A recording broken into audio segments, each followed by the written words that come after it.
vecchio. Oltre ad essere un cantante è anche un ragazzo, è anche un giovane che ama la moda. Diciamo che tu ami piacere. Sì, come no. Quindi quanto sei vanitoso, Raffaello? Barbara, partiamo dal presupposto che io sono un narcisista nato.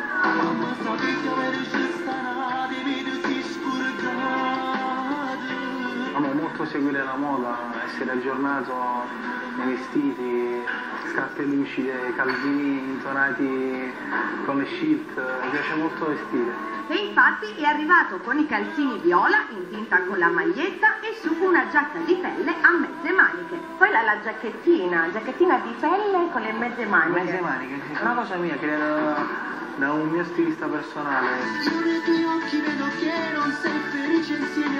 E per distinguersi dall'esercito dei neomelodici, Raffaello ha inventato anche un nuovo genere musicale, il pop nap sound. Quanto è importante piacere alle ragazze per il lavoro che fai? Le ragazze sono attratte anche principalmente da come ti vesti, dai panni che indossi, i capelli come te li fai, guardano molto queste cose. Senti, tu piaci alle ragazze? Ma io spero di sì. Sul mio sito sono arrivato oggi a 286.000 visitatori. Penso di piacere.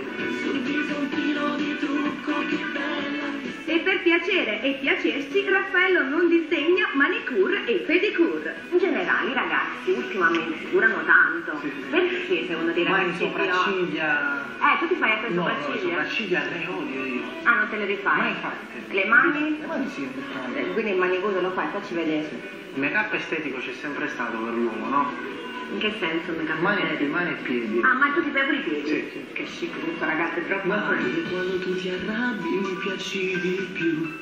Gli uomini siamo diventati più vanitosi delle donne.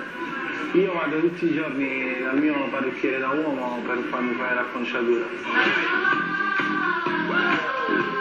Mi ricordo che nell'anno 2006-2007 mi feci i capelli un po' più a spazzolino, tutta Napoli con quei capelli, le basette lunghe. Non usciva un ragazzo che non aveva più capelli. Standard. Sono fissato, narcisista nato. Ti piace essere Sì, così? sì, sì.